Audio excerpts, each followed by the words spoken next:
नमस्कार दोस्तों, कैसे हैं आप सभी। उम्मीद करते हैं बहुत ही अच्छे होंगे और शानदार तरीके से आपकी तैयारी चल रही होगी।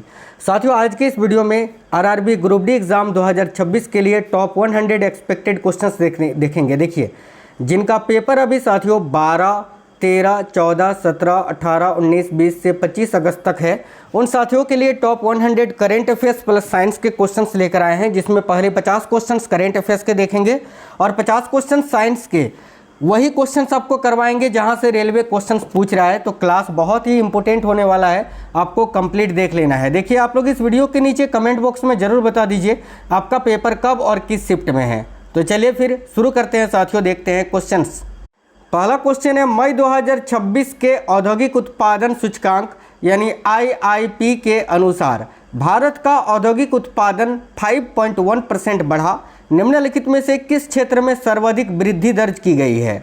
देखिए, मई 2026 के औद्योगिक उत्पादन सूचकांक के अनुसार भारत का औद्योगिक उत्पादन जो है ये 5.1% बढ़ा है। तो निम्नलिखित में से किस क्षेत्र में सर्वाधिक वृद्धि दर्ज की गई है। याद रखना, करेक्ट आंसर होगा बिजली एवं गैस आपूर्ति के क्षेत्र में। देखो, बिजली एवं गैस आपूर्ति यानी इलेक्ट्रिसिटी एंड गैस सप्लाई ने जो है ना 9.9% की सर्वाधिक वृद्धि दर्ज की है, यह आपको याद रखना है। नेक्स्ट क्वेश्चन है, भारत में डिजिटल अरेस्ट फ्रॉड नेटवर्क के खिलाफ किसने ऑपरेशन चक्र 6 शुरू किया है। तो भारत में डिजिटल अरेस्ट फ्रॉड नेटवर्क के खिलाफ किसने ऑपरेशन चक्र 6 को अभी शुरू किया है। देखो, करेक्ट आंसर होगा CBI ने साथियों। CBI याद रखेंगे, ऑप्शन नंबर 1 करेक्ट आंसर होगा। अगला सवाल है, एंटरप्राइज AI का इस्तेमाल करने वाला भारत का पहला बंदरगाह कौन सा बन गया है। देखिए, एंटरप्राइज AI का इस्तेमाल करने वाला भारत का जो पहला बंदरगाह है वह है BO चिदम्बरनार बंदरगाह, और ये कहाँ पर स्थित है। तो चेन्नई, तमिलनाडु में, तमिलनाडु के चेन्नई में स्थित है। नेक्स्ट क्वेश्चन है, फ्रांस में आयोजित G7 शिखर सम्मेलन 2026 में भारत का प्रतिनिधित्व किसने किया। तो फ्रांस में आयोजित G7 शिखर सम्मेलन, सबसे पहली बात तो यही याद रखना है, ठीक है, कि G7 शिखर सम्मेलन कहाँ आयोजित हुआ था। तो फ्रांस के एवियन शहर में। और याद रखना, इसमें भारत का प्रतिनिधित्व प्रधानमंत्री नरेंद्र मोदी जी ने किया था। ऑप्शन नंबर C आपका करेक्ट आंसर होगा। आप बोलोगे सर G7 सदस्य देश, G7 का तो भारत सदस्य नहीं है, तो फिर कैसे। तो भारत जो है ना ये गेस्ट के रूप में शामिल हुआ था, याद रखना है। अगला सवाल है, भारत की पहली प्राइवेट हाइब्रिड 2G एथेनॉल परियोजना किस राज्य में स्थापित की जा रही है। काफ़ी अच्छा सवाल है। भारत की पहली प्राइवेट हाइब्रिड 2G एथेनॉल परियोजना किस राज्य में स्थापित की जा रही है। तो option number B correct answer हो जाएगा, उत्तर प्रदेश में। अगला सवाल है, इंटरनेशनल बिग कैट अलायंस का 27वां सदस्य देश अभी कौन सा बना है। तो याद रखना, इंटरनेशनल बिग कैट अलायंस का अभी 27वां सदस्य देश बांग्लादेश बना है भाई। तो बांग्लादेश करेक्ट आंसर हो जाएगा साथियों, ऑप्शन नंबर D। अगर आप लोगों ने वीडियो को लाइक नहीं किया है तो सभी साथी वीडियो को लाइक जरूर कर देना। एक चीज़ मैं आपको बता देता हूँ साफ साफ कि इससे पहले जो मैंने करेंट अफेयर्स के क्लासेस करवाए हैं, अगर आपने वो देखा है तो आपको और कोई भी करंट अफेयर्स की क्लास देखने की ज़रूरत नहीं है। वो क्लासेस आपके लिए बहुत ही इम्पोर्टेंट है, और केवल एक क्लास देखकर जाओगे ना आप स्कोर नहीं कर पाओगे। मैंने जो क्लासेस ऑलरेडी करा दिए हैं करंट अफेयर्स के, वो सारे क्लास आपको देखने पड़ेंगे, क्योंकि करंट अफेयर्स कोई छोटा सा चीज़ नहीं है कि आप टॉप 100 या टॉप 50 क्वेश्चन देखकर जाओगे तो आपका हो जाएगा, ठीक है।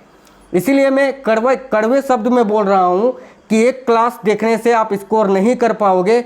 जो क्लासेस मैंने ऑलरेडी पहले करा दिए हैं, जब से आपका पेपर स्टार्ट हुआ है 3 अगस्त के बाद वाले क्लासेस, उसको आप जरूर देख कर जाना। 15+ स्कोर आप करके आओगे, गारंटी मैं देता हूं आपको। चलिए आगे देखिए, अगला सवाल है, भारत ने किस वर्ष तक 100 गीगावाट की पंप स्टोरेज हाइड्रो पावर क्षमता हासिल करने का लक्ष्य रखा है। ध्यान से देखिएगा, भारत ने किस वर्ष तक 100 गीगावाट की पंप स्टोरेज हाइड्रो पावर क्षमता हासिल करने का लक्ष्य रखा है। तो करेक्ट आंसर होगा 2035-36 तक। साथियों, बहुत ही अच्छा सवाल है, याद रखिएगा। आगे देखिए, नेक्स्ट क्वेश्चन है, भारत का कौन सा एयरपोर्ट दुनिया का तीसरा सबसे परिवार अनुकूल यानी फैमिली फ्रेंडली एयरपोर्ट बन गया है, बताइए। तो याद रखना, भारत का कौन सा एयरपोर्ट है जो दुनिया का तीसरा सबसे परिवार अनुकूल एयरपोर्ट बना है। तो करेक्ट आंसर होगा केम्पेगौड़ा इंटरनेशनल एयरपोर्ट, जो कि बेंगलुरु में स्थित है, केम्पेगौड़ा इंटरनेशनल एयरपोर्ट। अगला सवाल है, दुनिया के सबसे परिवार अनुकूल एयरपोर्ट में किसे पहला स्थान मिला है? देखिए करेक्ट आंसर होगा हेलसिंकी वांता एयरपोर्ट, जो कि फिनलैंड में है। ठीक है, फिनलैंड का हेलसिंकी वांता एयरपोर्ट भाई। किस राज्य ने सरकारी अस्पतालों में जन्म लेने वाले शिशुओं को उपहार में 1 ग्राम सोने की अंगूठी देने की घोषणा की है? बहुत ज़्यादा क्वेश्चन पूछा गया ना आपसे, तमिलनाडु के सीएम कौन बने, उनके पार्टी का नाम क्या है। अब आगे ये क्वेश्चन आपसे पूछ सकता है, तो याद रखना तमिलनाडु ने। ठीक है, तमिलनाडु ने जो अभी विजय की नई पार्टी बनाई है ना टीवी के, तो भाई तमिलनाडु के मुख्यमंत्री थलापति विजय ने ये घोषणा की है। अगला सवाल है, किस राज्य सरकार ने देखो थाई मामन थंगा मुथिरा थिट्टम पहल लॉन्च किया है? ये वही योजना है जिसके अंतर्गत 1 ग्राम सोने की अंगूठी, जो मैंने इससे पहले क्वेश्चन बताया, तो उस योजना का नाम याद रखना, थाई मामन थंगा मुथिरा थिट्टम पहल। किसने लॉन्च किया है? तो तमिलनाडु ने।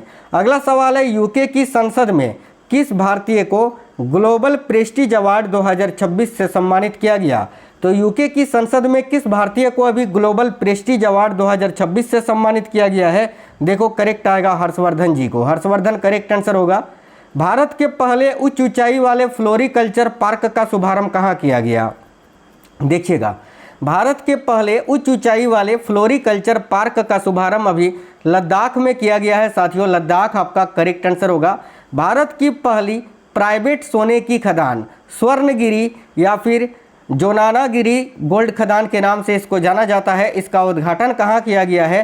तो आंध्र प्रदेश के कुर्नूल में। नेक्स्ट क्वेश्चन देखिए, नवीनतम पुस्तक IIT the story of India's most prestigious education ecosystem, ये किसने लिखी है भाई? बताइएगा, बहुत अच्छा सवाल है। IIT the story of India's most prestigious education ecosystem, ये जो पुस्तक है ये किसने लिखी है? तो प्रभात कुमार जी ने। प्रभात कुमार करेक्ट आंसर होगा। QS world future skills index 2027 में भारत को कौन सा स्थान मिला है? तो साथियों देखिए करेक्ट होगा ऑप्शन नंबर बी, 13वां स्थान। टाइम आउट की best cities art and culture की सूची में शामिल एकमात्र भारतीय शहर कौन सा है? तो टाइम आउट की best cities art and culture की सूची में शामिल एकमात्र जो भारतीय शहर है वह है आपका जयपुर। अगला सवाल है, टाइम आउट की वर्ल्ड्स बेस्ट फूड सिटीज की सूची में शामिल एकमात्र भारतीय शहर कौन सा है? तो कर्नाटका का बेंगलुरु शहर। अगला सवाल देखिएगा साथियों, भारत की सबसे भारी स्वदेशी 120 mm व्हीकल माउंटेड मोटार प्रणाली जो है गरुड़ास्त्र को किसने विकसित किया है? देखिए गरुड़ास्त्र को नीबे लिमिटेड ने विकसित किया है, जो पुणे में स्थित है।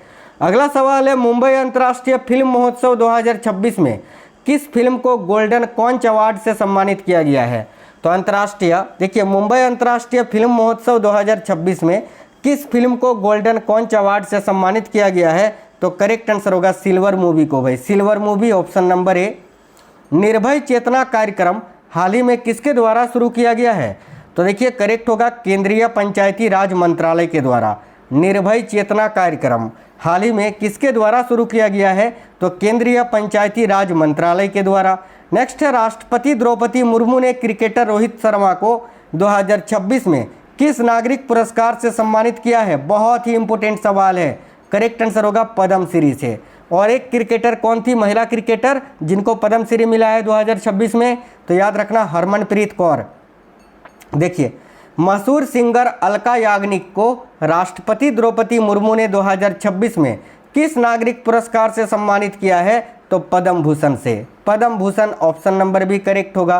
भारत का पहला 3D printed artificial reef module किस राज्य में लगाया जाएगा? तो साथियों देखिएगा, भारत का पहला 3D printed artificial reef module जो है ना, ये आपका तमिलनाडु में लगाया जाएगा भाई। तमिलनाडु करेक्ट आंसर है। बलम खीरा किस राज्य से संबंधित है जिसे हाल ही में जीआई टैग दिया गया? तो बलम खीरा जो है ना, ये मध्य प्रदेश से संबंधित है जिसे हाल ही में जीआई टैग दिया गया। फीफा वर्ल्ड कप के इतिहास में सबसे ज़्यादा गोल करने वाले खिलाड़ी कौन बन गए हैं? तो Lionel Messi option number D. दुनिया का सबसे बड़ा जहाज पुनःचक्रण यानी शिप रिसाइकलिंग करने वाला देश कौन सा बना है? याद रखेंगे अपना भारत। नेक्स्ट है 2025-26 के लिए भारतीय उद्योग परिसंघ के नए अध्यक्ष कौन बने हैं? ये क्वेश्चन आज ही आपका पूछा गया था साथियों फर्स्ट शिफ्ट में। आर मुकुंदन करेक्ट आंसर होगा, हालांकि मैंने आपको पहले ही करा दिया था। ठीक है, तो आर मुकुंदन करेक्ट आंसर होगा। आर्थिक रूप से कमजोर परिवारों की मदद के लिए किस राज्य में मेरी रसोई योजना शुरू की गई है? बताइए, आर्थिक रूप से कमजोर परिवारों की मदद के लिए किस राज्य में मेरी रसोई योजना शुरू की गई है? करेक्ट आंसर होगा पंजाब में। भारत के पहले पीएम मित्र पार्क का उद्घाटन कहाँ किया गया? तो तेलंगाना के वारंगल में साथियों, वारंगल तेलंगाना करेक्ट आंसर होगा, ऑप्शन नंबर ए। नेक्स्ट है, योवेरी मुसेवेनी लगातार 7वीं बार किस देश की राष्ट्रपति बनी है? तो देखिए, योवेरी मुसेवेनी लगातार 7वीं बार अभी युगांडा की राष्ट्रपति बनी है, युगांडा करेक्ट आंसर होगा। किस राज्य ने महिलाओं और बच्चों के लिए सुरक्षा के लिए सिंगापेन यानी शेरनी नामक विशेष बल का गठन किया है? देखिए, किस राज्य ने महिलाओं और बच्चों की सुरक्षा के लिए सिंगापेन, जिसका अर्थ होता है शेरनी नामक विशेष बल का गठन किया है? तो तमिलनाडु ने। Tamil Nadu option number A. अगला है, भारत का पहला तटीय और वाटर मेट्रो नेटवर्क किस राज्य में शुरू किया गया? तो भारत का पहला तटीय और वाटर मेट्रो नेटवर्क जो है ये केरल में शुरू किया गया है, केरल करेक्ट आंसर होगा। किस राज्य ने पहली बार गिग वर्कर्स वेलफेयर बोर्ड बनाया है? बताइए, कौन सा राज्य है जिसने पहली बार गिग वर्कर्स वेलफेयर बोर्ड बनाया है? तो भाई देखो, करेक्ट आंसर होगा राजस्थान ने साथियों। ठीक है, गिग वर्कर्स वेलफेयर बोर्ड पहली बार किसने बनाया है? तो राजस्थान ने। भारत की पहली एआई आधारित स्मार्ट ट्रैफिक प्रणाली किस शहर में शुरू की गई है? तो देखिएगा, करेक्ट आंसर होगा दिल्ली में। भारत की पहली एआई आधारित स्मार्ट ट्रैफिक प्रणाली किस शहर में शुरू की गई है? तो दिल्ली में। भारत का पहला कम उत्सर्जन क्षेत्र कहाँ स्थापित किया जा रहा है? तो भारत का पहला कम उत्सर्जन क्षेत्र जो है ये पुणे में स्थापित किया जा रहा है, पुणे महाराष्ट्र में। अन्नपूर्णा भंडार योजना हाल ही में किस राज्य में शुरू की गई है? तो देखिए, अन्नपूर्णा भंडार योजना अभी हाल ही में पश्चिम बंगाल में शुरू की गई है, option number D correct answer होगा। अगला सवाल है, कार्बन सोखने वाला भारत का पहला शैवाल वृक्ष किस शहर में लॉन्च किया गया है? तो साथियों, कार्बन सोखने वाला भारत का पहला शैवाल वृक्ष जो है ना ये आपका भोपाल में लॉन्च किया गया है, ऑप्शन नंबर ए करेक्ट होगा भोपाल। राष्ट्रीय पंचायत पुरस्कार 2025 से कितने पंचायतों को सम्मानित किया गया? काफ़ी अच्छा सवाल है। तो राष्ट्रीय पंचायत पुरस्कार 2025 से अभी कितने पंचायतों को सम्मानित किया गया है? करेक्ट होगा 42 पंचायतों को। अगला सवाल है, किस देश ने गाबी नामक मानव रूपी रोबोट भिक्षु तैयार किया है? भाई बताइएगा, किस देश ने गाबी नामक मानव रूपी रोबोट भिक्षु तैयार किया है? तो दक्षिण कोरिया ने। दक्षिण कोरिया करेक्ट आंसर होगा। किस भारतीय को 2026 में Wisden 5 cricketers of the year की सूची में शामिल किया गया? करेक्ट होगा शुभमन गिल को। अगला सवाल है, स्पोर्ट्स वियर ब्रांड 18 के नए ब्रांड एम्बेसडर कौन बने हैं? तो स्पोर्ट्स वियर ब्रांड जो है 18 इसके नए ब्रांड एम्बेसडर कौन बनी है अभी? तो Smriti Mandhana, option number B correct होगा। सुसान कोयल को किस देश ने अपनी पहली महिला सेना प्रमुख नियुक्त किया है? तो करेक्ट होगा ऑस्ट्रेलिया ने। नेक्स्ट क्वेश्चन है, अभ्यास डस्टलिक का 7वां संस्करण भारत और उज्बेकिस्तान के बीच कहाँ पर आयोजित किया गया? पहली बात तो ये याद रखना है कि ये जो डस्टलिक युद्ध अभ्यास है भारत और उज्बेकिस्तान के बीच आयोजित किया जाता है, और अभी 7वां संस्करण था जो कि उज्बेकिस्तान के नामांकन में आयोजित किया गया था, ऑप्शन नंबर 1 करेक्ट आंसर होगा। भारतीय नौसेना द्वारा कमांडर्स कॉन्फ्रेंस 2026 के पहले संस्करण का आयोजन कहाँ किया गया? तो साथियों, भारतीय नौसेना द्वारा कमांडर्स कॉन्फ्रेंस 2026 के पहले संस्करण का जो आयोजन है वो आपका नई दिल्ली में किया गया। देखो, नई दिल्ली करेक्ट आंसर हो जाएगा। उलान बटार में आयोजित एशियाई मुक्केबाजी चैंपियनशिप 2026 में भारत के विश्वनाथ सुरेश ने कौन सा पदक जीता? तो करेक्ट आंसर होगा साथियों स्वर्ण पदक जीता है भाई। अगला सवाल है, मोंटे कार्लो मास्टर्स 2026 का खिताब किसने जीता? तो मोंटे कार्लो मास्टर्स 2026 का जो खिताब है अभी जैनिक सिनर ने जीता है, जो कि इटली के टेनिस प्लेयर हैं। लता दीनानाथ मंगेशकर पुरस्कार 2026 से किसे सम्मानित किया गया है?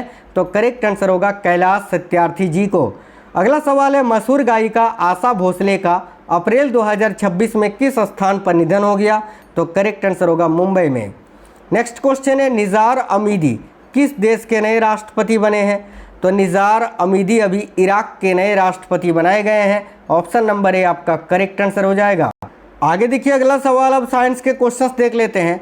देखिए शुष्क HCl गैस यानी शुष्क हाइड्रोक्लोरिक गैस शुष्क लिटमस पेपर रंग परिवर्तित क्यों नहीं करती, लेकिन जलीय HCl जो है ये परिवर्तित करती है भाई? देखो इसका कारण क्या है? तो ऑप्शन नंबर सी, HCl जो है केवल जल में विलीन होने पर ही H+ आयन मुक्त करता है।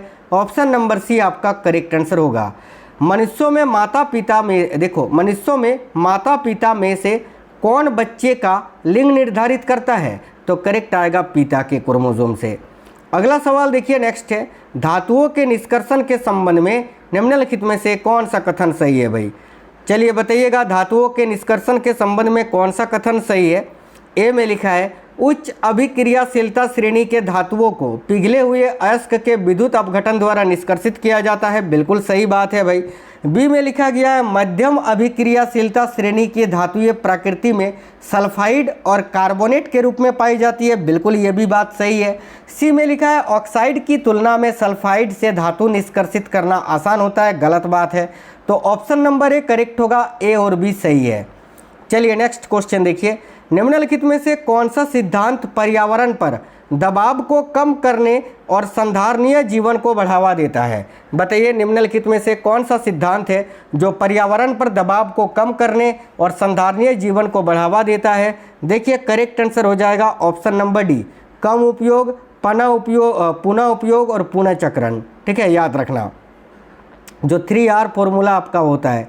ऑप्शन नंबर डी आपका करेक्ट है। निम्नलिखित में से कौन सा जनन प्रकार यह सुनिश्चित करता है कि जंतुओं में दोनों जनकों के गुण संतानों को वंशागति में प्राप्त हो? बताइए कौन सा जनन प्रकार यह सुनिश्चित करता है कि जंतुओं में दोनों जनकों के गुण जो है संतानों को वंशागति में प्राप्त हो? तो भाई ये लैंगिक जनन में होता है ना साथियों। देखिए करेक्ट आंसर हो जाएगा लैंगिक जनन में। Option number D correct answer होगा। अगला सवाल देखिए, क्वेश्चन में बोला गया है एक गेंद को 5 सेंटीमीटर लंबे आनत चिकने तल से शीर्ष से विराम अवस्था से छोड़ा जाता है। ठीक है, तो तली पर पहुंचने के बाद यह चिकनी सतह पर क्षैतिज दिशा में कितनी किलोमीटर की दूरी तय करेगा? तो ये कोई निकाल ही नहीं सकता है, अनंत दूरी तय करेगा ना ये। बिल्कुल ऑप्शन नंबर सी करेक्ट होगा, इन्फिनिटी, अनंत। अगला सवाल देखिए, यदि दो वस्तुओं की बीच की दूरी को दोगुनी कर दी जाए, ठीक है, यदि दो वस्तुओं की बीच की दूरी को दोगुना कर दिया जाए तथा शेष सब कुछ समान रहे तो उनके बीच गुरुत्वाकर्षण बल पर क्या प्रभाव पड़ेगा? तो दूरी को आपने दोगुना कर दिया है, बाकी सब कुछ समान है, तो इस स्थिति में जो बल होगा ना गुरुत्वाकर्षण बल, वो 1/4 हो जाएगा साथियों, बल 1/4 हो जाएगा। ऑप्शन नंबर सी। मानव मस्तिष्क का कौन सा भाग सोचने और सीखने की क्षमताओं को नियंत्रित करता है? तो याद रखना करेक्ट आंसर होगा साथियों प्रमस्तिष्क, जिसको आप सेरेब्रम के नाम से जानते हैं, जो कि अग्र मस्तिष्क का सबसे बड़ा भाग होता है। अगला सवाल है, पशुओं में उपकला उत्तक का मुख्य कार्य क्या होता है? तो पशुओं में जो उपकला उत्तक होता है उसका मुख्य कार्य शरीर के अंगों और गुहाओं को ढकना एवं उनकी रक्षा करना होता है। तो ऑप्शन नंबर 1 करेक्ट आंसर है। अगला सवाल है, यदि एक इलेक्ट्रिक हीटर, ठीक है, देखो 1000 वाट बिजली की खपत करता है तो एक घंटे में जो है ना वो कितनी विद्युत ऊर्जा खपत करेगी? तो है, ठीक है, तो यहाँ पर जो है ना साथियों बेसिकली आपको विद्युत ऊर्जा निकालना है। ठीक है, तो विद्युत ऊर्जा कितनी होगी वही आपको निकालना है।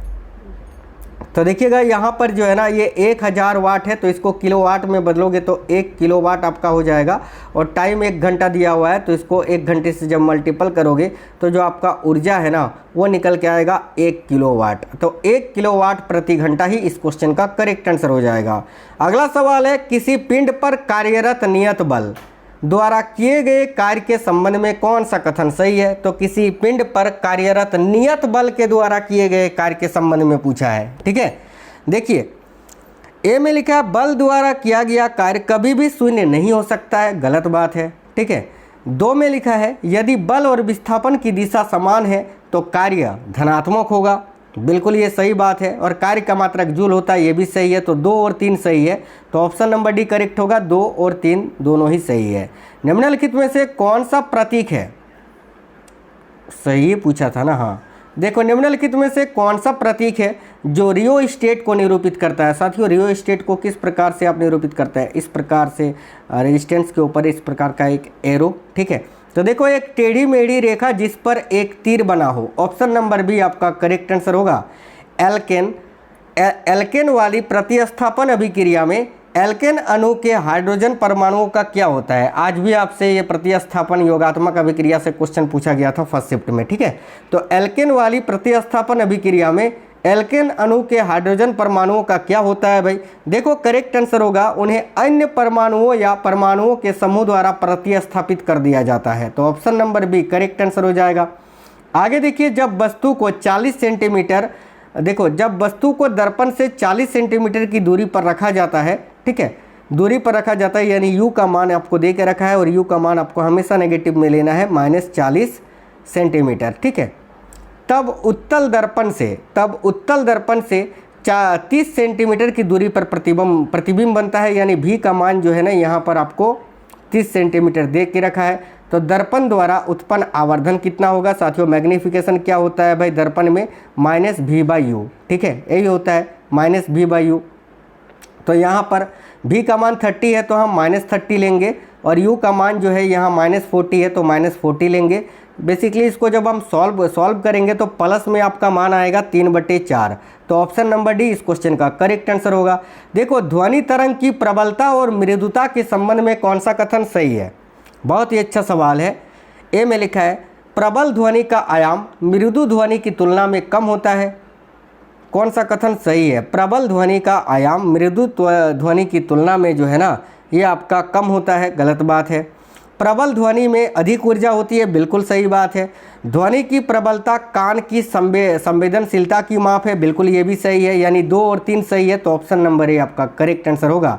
निम्नलिखित में से कौन सा कोलाइडी विलयन का उदाहरण नहीं है, बताइए इनमें से कौन सा कोलाइडी विलयन का एक उदाहरण नहीं है। तो देखिए कोलाइडी विलयन का उदाहरण धुआं भी है, कुहासा भी है, दूध भी है, वायु नहीं है। तो वायु ऑप्शन नंबर डी इस क्वेश्चन का करेक्ट आंसर होगा। देखिए वाक्यांश बनाने वाली डीएनए प्रतिकृतियां एक समान तो होंगी परंतु मौलिक डीएनए के समरूप नहीं होंगी। इसका क्या अर्थ है, तो भाई इसका अर्थ ये है, देखो इसका अर्थ यह है कि डीएनए प्रतिकृतियों में थोड़ा अंतर हो सकता है। ऑप्शन नंबर ए आपका करेक्ट आंसर हो जाएगा। अगला सवाल है निम्नलिखित में से कौन सी स्थिति संतुलित बल को निरूपित करती है। संतुलित बल को भाई बताइए। देखिए ऑप्शन नंबर सी, 2 व्यक्ति एक डिब्बे को विपरीत दिशाओं से समान बल से धक्का देते हैं, तो यही जो है संतुलित बल को निरूपित करता है, ठीक है। ऑप्शन नंबर सी, निम्नलिखित में से कौन सा कथन पादप और जंतु कोशिकाओं में रिक्तिकाओं का सही तुलना करता है। क्या दोनों में समान आकार की रिक्तिकाएं होती है, गलत बात है। दोनों में रिक्तिकाएं अनुपस्थित होती है, गलत बात है।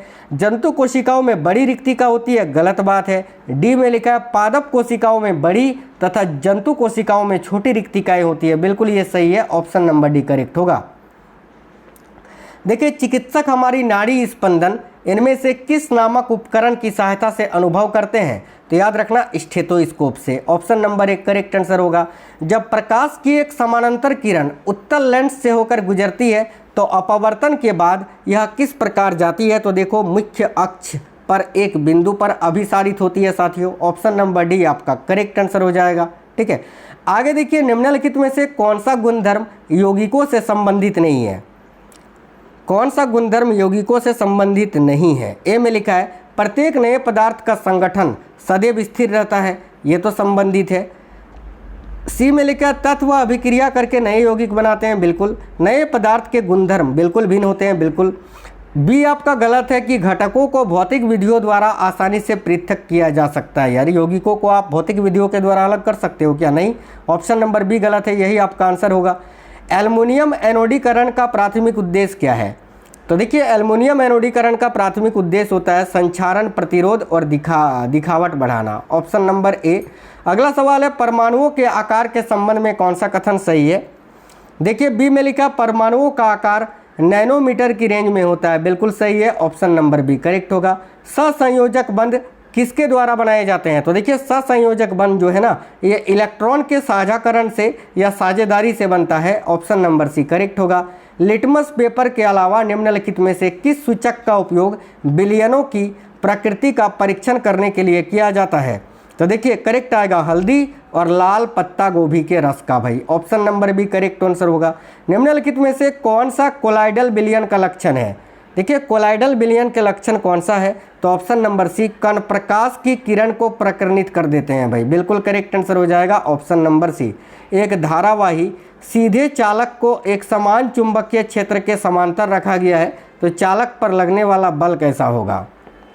बड़ा अच्छा सवाल है। एक धारावाही सीधे चालक को एक समान चुंबकीय क्षेत्र के समांतर रखा गया है, तो चालक पर लगने वाला बल कैसा होगा? याद रखना शून्य होगा। Option number A.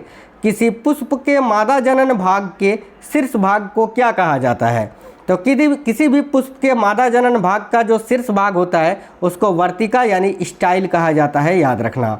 अगला कौन सा गुण है जो निलंबन को कोलाइड से सबसे स्पष्ट रूप से विभेदित करता है? तो देखिए ऑप्शन नंबर बी गुरुत्वाकर्षण बल के प्रभाव में कणों का जमाव। ऑप्शन नंबर बी राइट होगा। अगला सवाल है न्यूटन।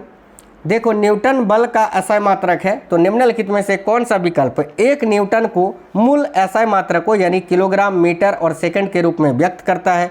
तो याद रखना, ठीक है भाई। देखिएगा एक न्यूटन बराबर या फिर बल का एसआई मात्रक आपको मूल मात्रकों में बताना है, जो कि होता है साथियों केजी पर मीटर प्रति सेकंड स्क्वायर, यानी ऑप्शन नंबर डी आपका करेक्ट आंसर हो जाएगा।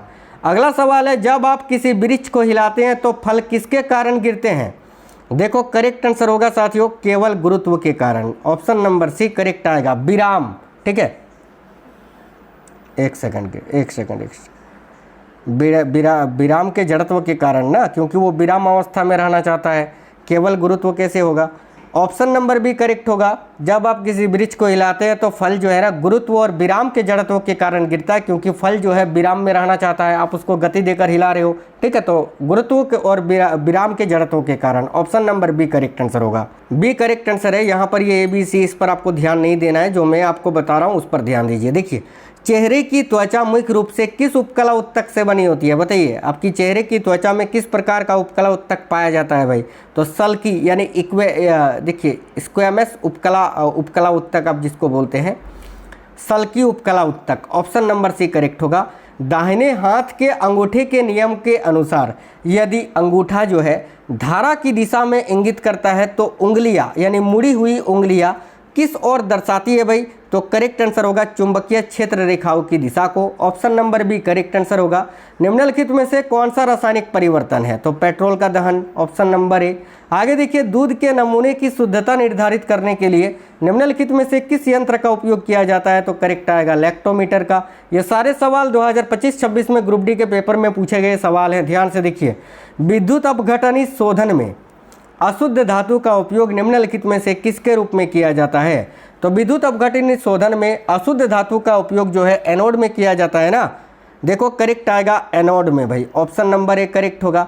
छोटे कमरे में प्रतिध्वनि स्पष्ट रूप से न सुनाई देने का मुख्य कारण क्या है? तो करेक्ट होगा ऑप्शन नंबर बी, क्योंकि मूल ध्वनि और प्रतिध्वनि के बीच का समय अंतराल बहुत छोटा है। देखो प्रतिध्वनि सुनाई देने के लिए कम से कम 17 मीटर दूर होना ही चाहिए। तो ऑप्शन नंबर बी इस क्वेश्चन का करेक्ट होगा।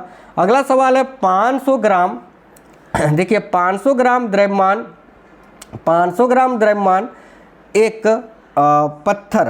पत्थर जो है ना जमीन से 20 मीटर की ऊंचाई तक उठाया जाता है, तो इसकी स्थितिज ऊर्जा में क्या वृद्धि होगी? देखिए स्थितिज ऊर्जा होता है mgh होता है ना साथियों, आपका mgh आपका होता है। तो सारा आपको साथियों ऐसा मात्रक में लेना पड़ेगा। अब देखो द्रव्यमान का ऐसा मात्रक kg होता है, तो यहाँ ग्राम में दिया हुआ है। सबसे पहले आपको इसको kg में बदलना पड़ेगा, ठीक है। तो kg में बदलने के लिए आपको ग्राम को जो है 1000 से भाग दोगे। चलिए इसको अभी ऐसे ही रहने दीजिए, कैलकुलेशन को थोड़ा आसान बनाते हैं, ठीक है। और mgh m का मान कितना है साथियों? तो 500/1000, ठीक है। और g का मान आपको 10 दे के रखा है, h कितना है? तो 20 है। तो देखो यहाँ पर सबसे पहले 2 जीरो से 2 जीरो, 1 जीरो से 1 जीरो हमने हटा दिया और 5 × 20 होता है 100। 100 जूल आपका आंसर आएगा, ऑप्शन नंबर बी। अगला सवाल देखिएगा, सजीवों में, देखो सजीवों में कोशिकाएं अपने कार्य के अनुसार आकृति और आयाम में भिन्न होती है। निम्नलिखित में से कौन सा कथन है जो कोशिका की आकृति और उसके कार्य की सही तुलना करता है? तो भाई ऑप्शन नंबर सी कि अमीबा अनियमित आकृति, गति और भोजन ग्रहण करने में सहायक है, यही आपका सही है, option number C correct answer होगा। जब कोई धातु किसी अम्ल के साथ अभिक्रिया करती है तो सामान्यतः क्या उत्पादित होता है? तो भाई जब भी कोई अम्ल, ठीक है, जब भी कोई अम्ल किसी धातु के साथ, पूछा है ना, हाँ, धातु किसी अम्ल के साथ अभिक्रिया करता है तो एक तो आपका सॉल्ट बनता है और हाइड्रोजन गैस बनता है, तो लवण और हाइड्रोजन गैस करेक्ट आंसर होगा। देखिए निष्कर्षण से पहले अयस्क के संवर्धन का उद्देश्य क्या है? तो निष्कर्षण से पहले अयस्क के संवर्धन का उद्देश्य क्या होता है भाई? देखो करेक्ट आंसर होगा ऑप्शन नंबर बी, अशुद्धियों को दूर करना। अगला सवाल है, निम्नलिखित में से कौन सा कारक है जो वायुमंडल में ओजोन परत को अधिक क्षति पहुंचाता है? साथियों इनमें से कौन सा कारण है जो वायुमंडल में ओजोन परत को अधिक क्षति पहुंचाता है? तो क्लोरोफ्लोरोकार्बन यानी CFC। बीज प्रक्षेपण की प्रक्रिया किसमें सहायक होती है? तो बीज प्रक्षेपण की प्रक्रिया देखिए पौधों के नए भौगोलिक परिवेशों में उगने में सहायक होती है, तो option number B correct answer हो जाएगा भाई। अगला सवाल है, एक वस्तु को 10 सेंटीमीटर फोकस दूरी वाले उत्तल लेंस से 40 सेंटीमीटर की दूरी पर रखा गया है, तो उसका प्रतिबिंब लेंस से कितनी दूरी पर बनेगा? यानी x का मान, v का मान आपको निकालना है। देखिए साथियों, उत्तल लेंस में बोला है, लेंस का फॉर्मूला क्या होता है? 1/f = 1/v - 1/u, यही तो होता है ना, माइनस होता है लेंस में। तो देखो यहाँ पर फोकस दूरी 10 सेंटीमीटर फोकस दूरी आपको जो है ना उत्तल लेंस बोला है, तो आपको पॉजिटिव ही लेना है, तो 1/10 = 1/v तो आपको निकालना ही है, ठीक है। और यहाँ पर देखो u का मान दिया हुआ है 40 सेंटीमीटर और u का मान आप क्या लेंगे? तो u का मान जो है ना साथियों आप हमेशा पॉजिटिव लेंगे, माफ करना नेगेटिव लेंगे। तो देखो फिर से मैं बताता हूँ, 1/10 = 1/v यानी x, ठीक है, x को हमने v यहाँ पर लिया है, और माइनस क्या होता है? तो -1/40 यहाँ पर हो जाएगा, तो माइनस माइनस बेसिकली ये प्लस हो जाएगा, तो इसको आप प्लस ही मानिए, ठीक है। तो 1/v का मान आपका कितना हो जाएगा? 1/10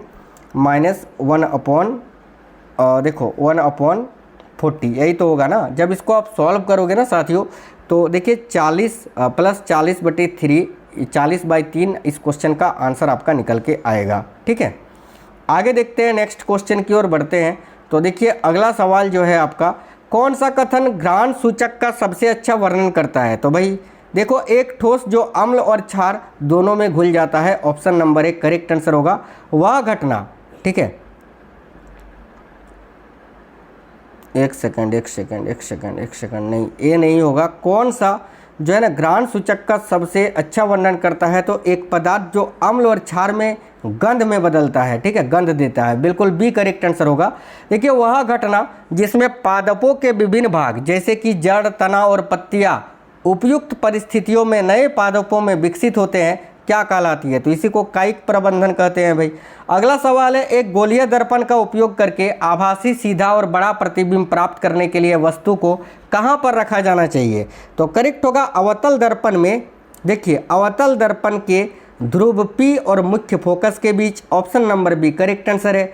जब निम्नकरणीय पदार्थों का क्या होता है जब उन्हें पर्यावरण से या पर्यावरण में मुक्त किया जाता है? तो देखो करेक्ट आएगा, वे सरल घटकों में विच्छिन्न हो जाते हैं या टूट जाते हैं भाई। नेक्स्ट क्वेश्चन है, खुरदरे यानी रफ एंडोप्लाज्मिक रेटिकुलम को चिकने यानी स्मूथ एंडोप्लाज्मिक रेटिकुलम से क्या पृथक करता है भाई, यानी क्या अलग करता है? तो देखिए ऑप्शन नंबर 1 करेक्ट होगा। रफ एंडोप्लाज्मिक रेटिकुलम पर राइबोसोम की उपस्थिति और SER पर ये अनुपस्थित होते हैं, तो ए आपका करेक्ट आंसर होगा। कमेंट बॉक्स में बताना आपका पेपर कब और किस शिफ्ट में है, साथ ही में ये भी बताना आपको क्लास कैसा लगा है। इससे पहले के क्लासेस अगर आपने नहीं देखे हैं तो जाकर देख जरूर लेना।